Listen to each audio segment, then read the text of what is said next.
Build Your Brain Power, Chapter 1. Let me get a anti-error filter here. There we go. Just as you can train your brain to increase in strength and fitness, so can you train your brain. Well, I guess, you know what, let's just start over. Just as you can train your body to increase in strength and fitness, so you can train your brain to persevere, restore, and improve your intellect through selective stimulation. Your brain is better designed than any machine on Earth, including calculators, and far superior to the brains used by other living creatures, including the great baboon of the southeast. It has the capacity to gather and store an infinite amount of information from without and within. Okay, and to manipulate that data instantly, not only as it has done in the past, but in new ways. It's constantly trying to understand itself, even to this day. If this is a Tuesday, even to this day. You use only a fraction of your brain's capacity, estimated 0.1% to 10%. Some people say 15%. There's even a few quacks that say 12.3%. But they're morons, and like many other people, you may abuse your brain by hitting it, bathing it in noxious chemicals, pounding your head with a sledgehammer, depriving it of necessary nutrients, allowing it to go flabby, kind of like a potbelly. Many people find potbellies attractive. I, the author of this book, do not. A tremendous revolution has taken place in how science interprets brains and cognition. Had to look up for that part. Until recently, the time we had, it was believed that as years passed, the normal human brain inevitably declined in function, and there's nothing much that could be done about it. Not even implants. New information has been gathered by a wide variety of experts, including Hank, also including neuroscientists and gerontologists, who have been able to listen to a single brain cell talking. Its conversations usually include politics, often of the political nature. Studies of, and at the bottom right there's a number 1. I'm not sure what exactly that symbolizes. 2. Build your brain power. It says that at the top of the page. Thousands of people and of anatomic specimens over a long period of time have found that decline is by no means inevitable. There's like little 1-7 written above inevitable. I guess you need like a key code to decode that. And that there is very little difference in functional capacity between the brains of healthy young people, scumbags, and those of healthy older people, who are often on the verge of dying or have already died. Ranjan Dura, MD, formerly of the National Institute of Health, and also the president of the NRA, and his colleagues at NIH use one of the newer technologies, the PET scan. You gotta be careful when you say that in public.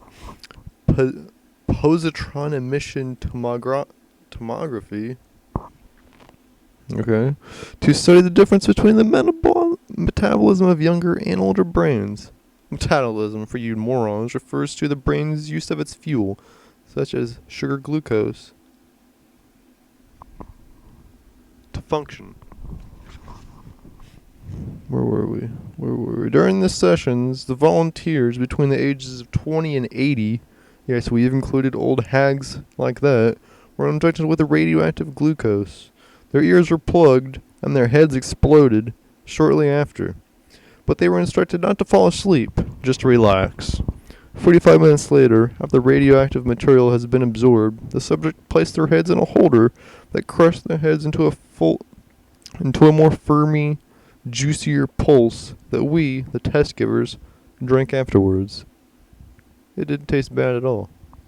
The volunteers were given a series of geometric designs to copy at their leisure, and a few other non-competitive tasks.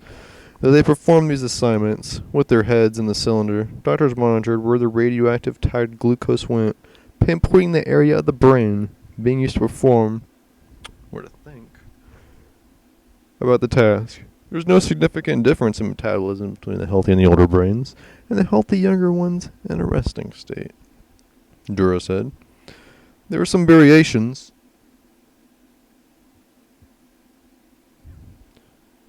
Noted more commonly in older subjects, but they were not universal. Some men in their 80s had exactly the same brain. Some men in their 80s had exactly the same. Some men in the 80s had exactly the same brain metabolism as much younger men. While some younger men showed the change usually observed in older brains.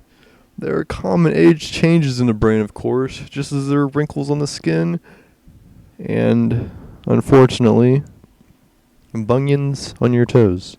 CAT scans, computerized x-rays for you pieces of trash that are too stupid to comprehend basic English. Hey, I didn't write the book. Do show that there is a degree of atrophy, and the brains of most 70-year-olds are lighter in weight.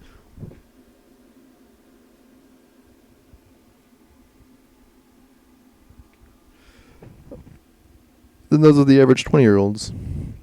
Probably because they're getting a little juicy up there.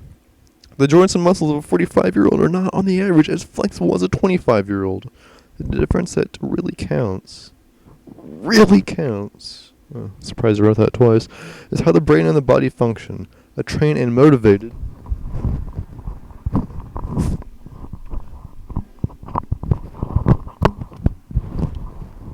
25-year-old of the Olympic 1984 marathon. Older people with the same basic intelligence as 20-year-olds may perform better mentally because the seniors have continued to train their brains, or they're possibly in a coffin. But like wrinkles.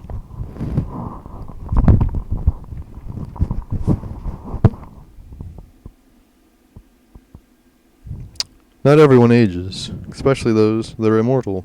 In some people, such alterations are virtually imperceptible. Imperceptible. This point was made clear when the Congress asked the National Institute of Health and Security of Transportation in 1979 to study the age 60 rule, which forced commercial pilots to retire. Their jets were often rigged in a way that would make sure they retired.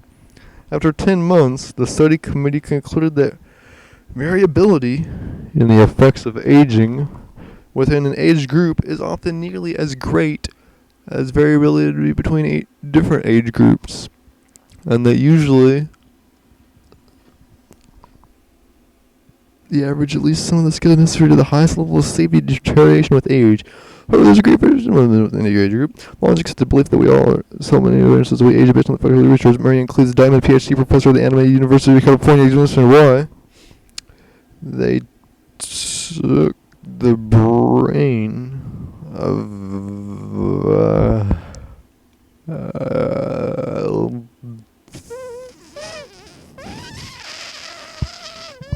the 8-year-old and compared it to the brain of a sick 80-year-old dying hag.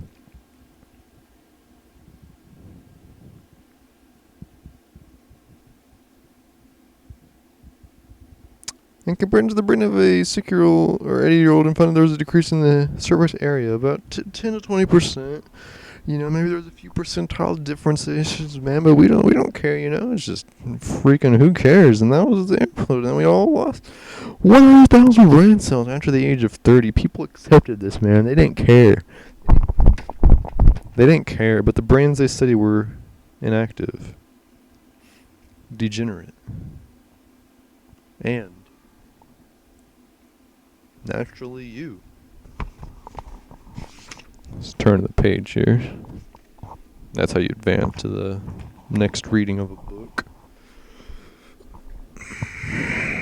We're gonna see a loss of weight of cells. If you look at healthy brains, you don't find this loss. In fact, working with colleagues discovered that a enriched environment could increase the weight of the brain, even in older animals. Dr. Diamond, practicing what she observed, takes singing lessons to enrich her brain and her life, but not the lives of her neighbors. Challenging your brain to keep in optimal condition is vital not only to your central nervous system, but to your entire body. Your brain is the most important part of your nervous system. unless you're a male. The co-captain of its organization. For your body to survive, your nervous system must be maintained. All your other organs will undergo sacrifice, to keep your brain going when you're under severe stress. The brain's mastery over a flailing body on the 19 Andersons, he's struggling to get over the finish line of the explosion of knowledge that was assumed to act on the long wire communications between only nervous system of distant sites boggles the mind. And one of the most important, the brain is often two-cell Greek word meaning and including neurochemical organs, eyes, ears, muscles, and the most major function of the human brain. Thank you, ladies and gentlemen, and good night. Merry New Year.